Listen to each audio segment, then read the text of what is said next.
Assalamualaikum warahmatullahi wabarakatuh. Nama saya Dini Saputri Nabila. Saya akan mempresentasikan tentang korupsi. Korupsi adalah penyakit sosial yang menyebar di hampir semua lapisan masyarakat, merusak integritas dan menghancurkan kepercayaan publik.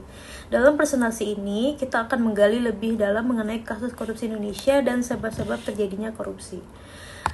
Salah satu contoh korupsi yang telah diputus di Indonesia adalah kasus korupsi EKTP yang melibatkan sejumlah pejabat tinggi negara, termasuk Setia Novanto. Dalam kasus ini, Setia Novanto dihukum 15 tahun penjara dan denda sebesar 500 juta rupiah. Meskipun hukuman tersebut telah dijatuhkan, masih ada perdebatan mengenai apakah hukumannya sudah tepat atau tidak. Banyak yang berpendapat bahwa hukuman yang diberikan belum mencerminkan besarnya kerugian negara yang diperkirakan mencapai 2,3 triliun rupiah. Untuk itu, seharusnya hukuman yang lebih berat seperti pidana seumur hidup dan pengembalian seluruh aset hasil korupsi, atau bisa juga hukuman mati, dapat lebih efektif sebagai bentuk efek jera dan keadilan bagi rakyat yang dirugikan. Namun, perlu juga diingat bahwa selain hukuman penjara, upaya pemulihan kerugian negara dan pencegahan korupsi melalui reformasi sistem yang harus diperkuat. Korupsi sering terjadi karena adanya 3 faktor yang memaksa salah seorang untuk melakukannya. Di antaranya ada memaksa, terpaksa, dan dipaksa. Yang pertama, memaksa itu korupsi dilakukan karena adanya dorongan kuat atau tekanan dari pihak lain yang ingin mendapatkan keuntungan secara tidak sah. Dalam hal ini, pelaku merasa tidak punya pilihan selain melakukan korupsi untuk memenuhi tuntutan atau keinginan pihak yang lebih berkuasa.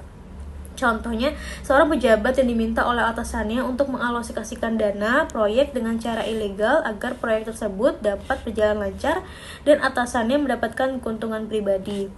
Yang kedua, ada terpaksa.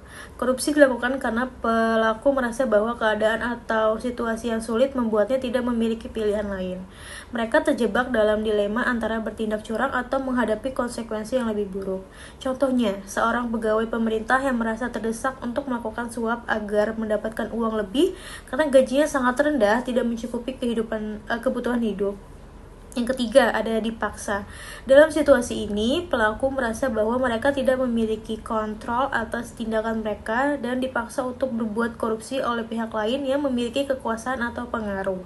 Contohnya, seorang kontraktor yang dipaksa memberikan uang sogokan kepada pejabat untuk mendapatkan izin proyek, meskipun dia sebenarnya menentang praktik tersebut. Ketiga faktor ini menciptakan lingkungan yang memudahkan terjadinya korupsi, baik karena tekanan langsung, ketidakberdayaan, atau ketakutan terhadap konsekuensi. Berikut adalah beberapa sebab orang berkorupsi yang dapat dijelaskan dalam presentasi ini. Yang pertama, ada kebutuhan ekonomi.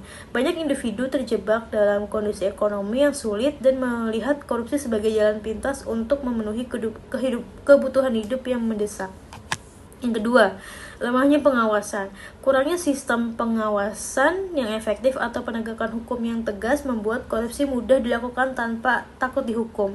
Yang tiga, budaya korupsi yang berdarah daging. Di beberapa negara atau organisasi, korupsi sudah menjadi budaya atau kebiasaan yang sulit untuk dihilangkan karena sudah menjadi normal dalam lingkungan tersebut. Yang keempat, tingkat pendidikan yang rendah. Ketidaktahuan akan akibat hukum dan moral dari tindakan korupsi serta rendahnya kesadaran tentang pentingnya integritas membuat beberapa orang tergoda untuk terlibat dalam perilaku koruptif. Yang kelima, ada tekanan sosial atau politik. Tekanan dari pihak tertentu, baik itu atasan, kolega, atau kelompok politik dapat mendorong individu untuk terlibat dalam praktik korupsi agar tetap mempertahankan posisi atau mendapatkan keuntungan tersebut. Yang keenam, kesempatan. Ketika ada celah atau kesempatan untuk melakukan korupsi tanpa terdeteksi, seseorang lebih tergoda untuk memanfaatkannya, terutama jika ada imbalan langsung yang menguntungkan. Yang ketujuh, rendahnya etika dan moral. Kurangnya nilai etika yang kuat dalam diri seseorang atau dalam organisasi dapat menyebabkan tindakan korupsi menjadi lebih mudah dilakukan tanpa rasa bersalah.